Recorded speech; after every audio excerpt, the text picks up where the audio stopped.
Yesterday was definitely a bit of a scary day for MLB DFS players because there was some thought for a bit that we may lose baseball for a year, and potentially rightfully so, given the outbreak with the Marlins and some definitely nervous times. The hope now is that baseball can be smarter going forward, try to keep this thing in check, because we all want baseball players to be safe and we all want to watch sports at the same time. So hopefully Rob Manfred and baseball can get things in order, keep things safe, try to prevent further players from getting sick, further coaches from getting sick as well. We can keep baseball going for the rest of this year. We do have baseball for tonight, and I am excited for that. It's an 11-game slate lock at 6:40. So let's break things down and get you set for the MLB DFS action. Welcome on into the solo shot. That's right here on the FanDuel Podcast Network and numberFire.com. My name is Jim Sonis. I am a senior writer and analyst for numberFire.com, here to break down that 11-game slate. And once again, lock is at 6:40 tonight, so not as early as last night's lock, but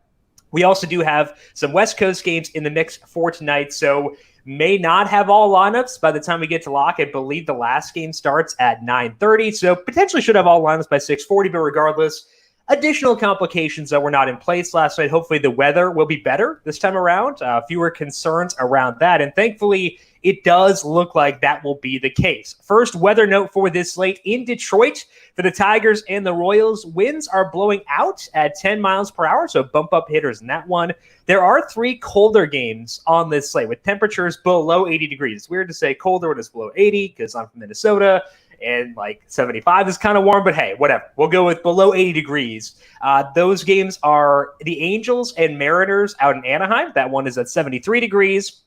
We got 59 degrees in Oakland for the A's and the Rockies, and 60 degrees in San Francisco for the Giants and the Padres. And what you want to do is downgrade hitters whenever the temperatures are low. So downgrade hitters in Anaheim, in Oakland, and in San Francisco for tonight, especially the last two. We need to bump down hitters in that one. We'll talk more about weather this afternoon on our now daily show. It's on the FanDuel YouTube, Twitch, Facebook pages. You can go there, ask me questions as lineups come out. That goes live at 4 p.m. Eastern every weekday here on the FanDuel YouTube page, Twitch page, Facebook. I will be there going through lineups, breaking down my process. You can ask me any questions you may have about the slate, ask me about some different stacks you like, which players I like within those stacks, pitchers, whatever it may be. Feel free to hit me up, and the best time to do so, 4 p.m. Eastern, by subscribing to the FanDuel YouTube page. We also have the solo shot if you are listening to this live on YouTube. Hello. We also have the solo shot live on YouTube, 9 a.m. every weekday if you want to get those DFS thoughts in a little bit earlier each day. And of course, that is then posted on the numberFire Daily Fantasy Podcast feed. I'll be doing a PGA podcast by myself later today because Brandon is out on vacation. And then NASCAR podcast coming later this week, potentially UFC. I should talk to Austin about that, but a lot of good stuff. So make sure you are subscribed to the numberFire Daily Fantasy Podcast feed in addition to the FanDuel YouTube and Twitch pages. For years, numberFire Premium has its subscription service has provided our users with expert analysis, survivor pool tools, and most importantly, the fantasy football draft kit, all for up to $49.99 a month. Now, as a way of saying thank you to our community for years of support, numberFire is rolling out a new premium package for just $9.99 a month that will provide you with all the sports betting and daily fantasy tools you need year-round. And the best part is that expert analysis, those survivor tools, and yes, even the draft kit are now free. So when I publish my rankings with JJ Zachariason and Brandon Gadula, all that stuff is now free for everybody. You can go there right now and check out where I have Jared Goff ranked. It's probably too high, but you can find that out for yourself for free over at numberFire.com. Head to numberFire.com, check out the new and improved site, and take advantage of the new premium package. Pitching preview for this Tuesday slate: Walker Buehler is the most expensive pitcher on FanDuel. He is $10,500. Kyle Gibson is second. He is $82. That shows you the drop-off on this slate. Jeff Samardzija is $8,100, and then Homer Bailey is $8,000. Merrill Kelly, Justice Sheffield, Kyle Wright, Yanni Chirinos, Tyler Mahle, Carlos Martinez, and Framber Valdez are the others at $7,000 or higher. So it's Walker Buehler, a couple of middling pitchers, and a whole lot of for the rest of this slate. And we're going to talk about Walker Buehler later on. He is not someone I'm considering for this slate. We'll talk about why and things to watch. So basically, there are no higher salaried options I like. So what we're going to wind up doing here is just going with my top 3 pitchers straight up and we'll go at them in order of my ranking of them rather than in order by salary. And the first one of them is pretty risky, but I think he's worth it. And that guy is Tyler Mahle against the Cubs. I like Mahle mostly because I know he can get strikeouts. He got hurt in the second half last year, but before that injury, Mahle had been adding a curveball, and he was throwing it more before the injury. Before the injury occurred, he came back later on, but didn't throw it as much. But in the 14 starts before Mahle hit the shelf, he had a 4.00 skill interactive ERA on this slate. That's not bad, with a 25% strikeout rate and a 6% walk rate.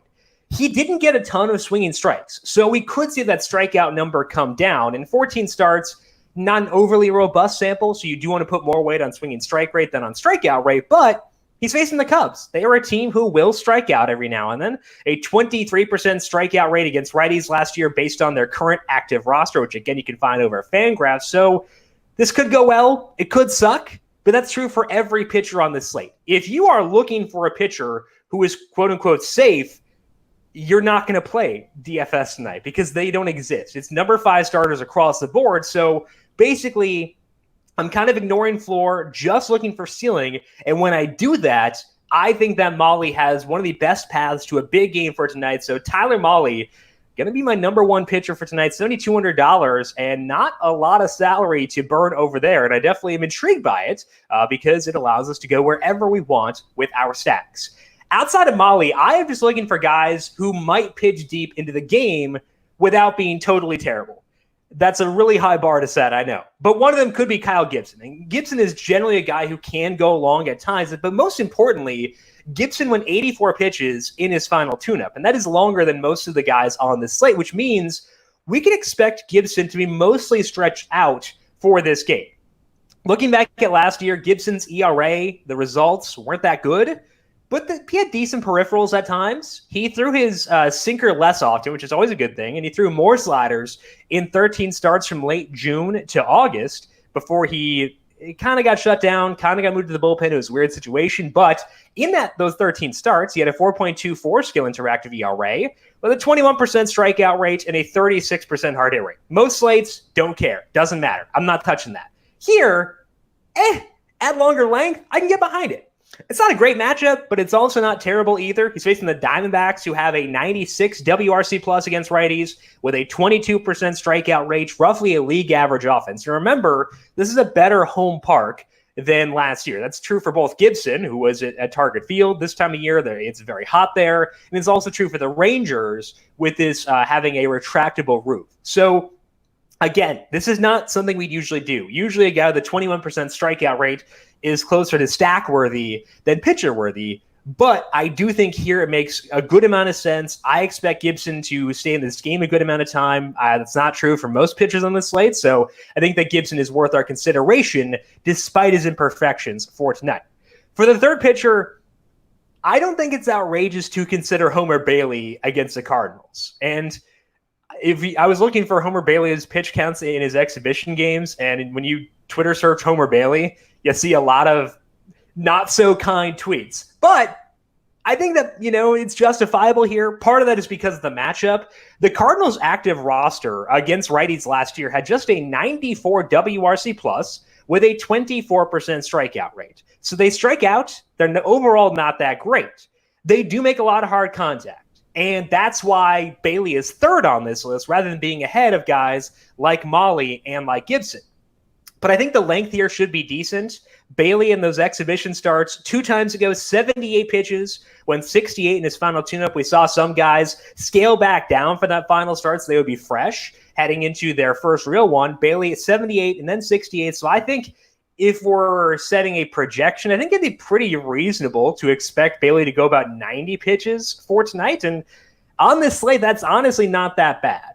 Bailey does have some issues for sure. There's a reason those mean tweets exist. But again, competency is tough to find on this slate. Bailey last year got a lot better down the stretch. Part of that was because he leaned more on his four-seam fastball. And in his final 15 starts, Bailey had a 4.37 skill interactive ERA, 22% strikeout rate, 6% walk rate. That's all the good. The bad is that he allows hard contact on top of the fact that the Cardinals provide it. and it is above 80 degrees in Target Field for tonight. So not going here in cash. And again, I don't honestly know if there is a cash game pitcher for tonight. Maybe you just go Molly and pray. Maybe you go Gibson and pray. I guess I'd probably lean towards Gibson in cash games, but Bailey is not in that consideration. But for tournaments, I do think he is at least a worthwhile option at $8,000, has a path to a decent game, is at home, can get some strikeouts, not a terrible matchup. That's honestly enough in this specific situation for me to go at Homer Bailey. So again, Tyler Mahle 1, Kyle Gibson 2, Homer Bailey 3. You can tell it is a day 5 starter type day in MLB DFS. The Aces back tomorrow, so I am very much looking forward to that. Stacks for today, we still don't have any starters announced for the Tigers, Royals, or Mets. No official starters announced. I would bet the Tigers go Tyler Alexander for about 3 innings. He was supposed to piggyback yesterday in the Tigers game, but with Dario Agrazal going on the injured list, I think they pushed Alexander back to today. So Alexander probably going to be the guy for the Tigers. I have no idea who the Royals will start. Mike Matheny said he knew, but would not tell us because he can be the worst sometimes. For the Mets, I would bet it's probably David Peterson. There's been a lot of buzz around him. Could be just a bullpen game too, but Peterson, not bad numbers in the minors, but this would be his first start above Double-A. He does get a lot of ground balls, so I think you can consider the Red Sox, but definitely not. If it is Peterson, they would not be in my top 3 stacks for tonight. Beyond those situations, there are lots of good stacking options here. Not a shock given the tough pitching situations. There actually are kind of too many good stacking options, but even with that being the case, I think we have to go right back to the Mets once again tonight. They're facing Matt Hall, and Hall is in his age 26 season. He's about to make his first career MLB start. Hall spent most of last year down in AAA, through 86 and 2/3 innings down there, some of which came as a reliever. His ERA was 5.30. He had just a 10.9% swinging strike rate. So the numbers in AAA aren't those of someone who you expect to be overpowering in the majors.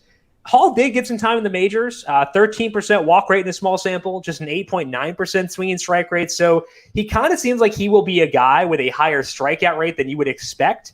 Based on his swinging strike rates, kind of outperformed the default method, which is you just double the swinging strike rate to get his expected strikeout rate. Hall tends to outperform that.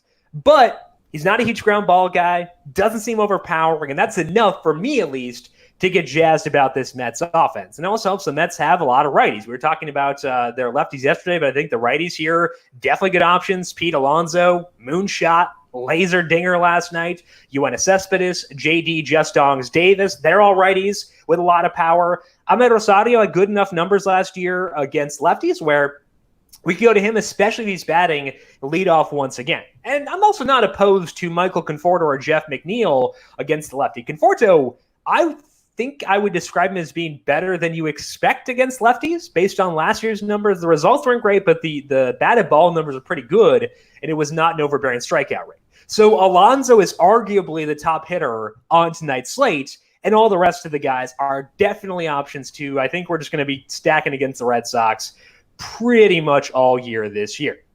Last night, we also discussed the Brewers. Really rough start for that offense. Only 1 run the first 8 innings, but popped off in the 9th inning, eventually got a win. And I think it's actually a good night to go back to the Brewers again. They're still in Pittsburgh, which is annoying for sure. Not a great park for offense, but they are facing Derek Holland. And Holland last year really struggled as a starter to open the season. He had a 5.27 skill interactive ERA with a 42% hard hit rate allowed, and he walked a lot of dudes. That eventually got him demoted to the bullpen, and that was for a Giants team that wasn't that good.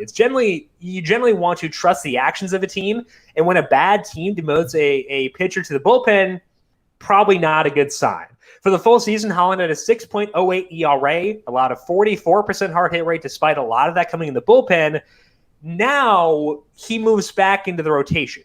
The Brewers are not the team against lefties that they once were when guys like Jesus Aguilar were there, but still a 102 WRC plus with the active roster last year against lefties. So I'm down to go with them again here as my number 2 stack behind the Mets, shades of last night, but I think it makes sense to go back to both these teams once again. I also think this is a good spot to go VCL Garcia. Garcia, a 44% hard hit rate against lefties last year with a 34% fly ball rate, and he's only $2,400. Probably going to be smack dab in the middle of that order. Garcia probably don't need the value that he provides for tonight, but there were lineups last night where I would leave like a couple $1,000s on the table just because the pitching options are so cheap. I want to go at the straight up best stacks, and I think that the Brewers fit that. So even if a guy like Garcia leaves you with a lot of salary on the table, still someone I want to use. Ryan Braun is $2,900. Lorenzo Cain actually made strong contact against lefties last year. And of course, there's that Christian Yelich guy. He still works shockingly despite losing the platoon advantage here. But I think that Garcia is the building block within this team because of how good he was against lefties last year. For the third stack, I think this could be a good time to check out the Reds' retooled lineup. They're facing a righty in Alec Mills for the Chicago Cubs. And Mills spent most of last year in AAA, and, the numbers down there, not super impressive. 5.11 ERA, 5.26 xFIP, and a 22% strikeout rate. Those are numbers we would stack against the majors, and I think that we can stack against them when they are in AAA as well, coming up to the majors. 22% strikeout rate, not a big ground ball guy either.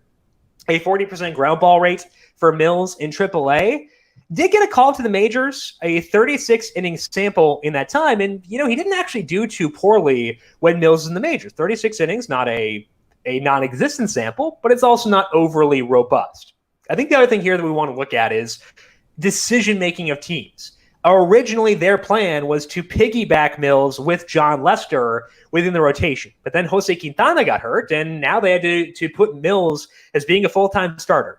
That to me says they're not super sold on him as being this top-end rotation piece. And I think that means we can stack against him with these Reds bats here. And then stacking the Reds, we get a good chance to buy low on an awesome hitter. That's Eugenio Suarez, who for some reason is only $3,100. I know the reason is that he's been struggling to open the year, but last year against righties, a 45% hard hit rate and a 43% fly ball rate. And yeah, Suarez does not have a hit to start this year. Generally recommended to get hits, but he's not striking out at some crazy clip or anything. That's what I look for when I'm trying to decide if I want to use a hitter early in the season. Are they striking out a lot? If the answer is no, I will probably just go there. If they are striking out a lot, that's where I get really hesitant to dive in because it's just a general indication of how well they're seeing the baseball. If they're striking out a lot, they're probably not seeing the baseball all that well. That's a situation where you may want to go elsewhere. But with Suarez, not bad. So I think that it does make sense to go at him here and try to get in before that bat heats back up again. He could get a day off to get his mind right, so keep an eye on that. But I don't think that he necessarily needs it personally. It's also a Nicholas Castellanos revenge game. Remember, he was with the Cubs last year. Got to note the revenge games, of course. Castellanos, major pop. Joey Votto, couple of dingers so far this year. Maybe he's getting back into that to showing some power once again. So I think that if you build around Suarez, Castellanos, and Votto, probably going to be starting things off on a pretty good foot, despite the shaky start to the year for Suarez. So the Reds, another team I want to go to tonight for stacking. Let's finish up here with things to watch and discuss Walker Buehler, because Walker Buehler is an awesome pitcher. I just don't think I can go there for tonight. Originally, there was talk he would piggyback with Dustin May, and that's probably out the window now that May had to start for Clayton Kershaw, but it means we shouldn't expect Buehler to go very long. Buehler did not work out in the layoff between March and the resumption of summer camp, which makes sense because he pitched super deep, pitched a ton last year. Makes sense to rest that arm. He's a very young guy. You want to keep that arm fresh, so it makes sense that he would do that. It just means we have to wait for him to ramp back up as the season goes along. Now, last night, I was willing to use Tyler Glasnow, despite the fact that I didn't know how long he would go, and that worked out because Glasnow got a lot of strikeouts, scored pretty well for that slate. You could make the same argument for Buehler here, but I think that I did that because I thought that it was within Glasnow's range of outcomes to maybe go 5 to 6 innings. For Buehler, I think it's probably 4 to 5 innings or so, and his salary is even higher than Glasnow's was. So I would love to use Walker Buehler tonight, but I don't think I can here. So I think that Buehler is someone we're going to use plenty later on this year, but we'll do so once that pitch count gets worked back up. I talked about Kyle Gibson as a pitcher before, and I think you could actually give some thought to his opponent as well if you want one additional pitching option. That guy is Merrill Kelly, and Kelly has some serious flaws, allows a lot of hard contact, but once he started emphasizing his cutter and his curveball last year, Kelly pitched kind of well. He had a 4.54 skill interactive ERA with a 22% strikeout rate, and now he's facing a Rangers team that has the highest strikeout rate on the entire slate. That's a major bump up to a guy like Kelly. Good park to be in. So I'm not fully in on Kelly, which is why he is ranked behind Gibson, Bailey, and Molly. But I think that if you want somebody who nobody is going to use, Kelly could be that guy for tonight. So if I'm multi-in for tournaments, I'm at least giving some consideration to Merrill Kelly for tonight's slate. I mentioned before that I'm not sure what the Tigers will do a pitcher, but again, if it is Tyler Alexander, I would check out the Royals bats. The wind's blowing out. Not a big strikeout guy, so could consider the Royals there. And additionally, I like the Rays against Kyle Wright.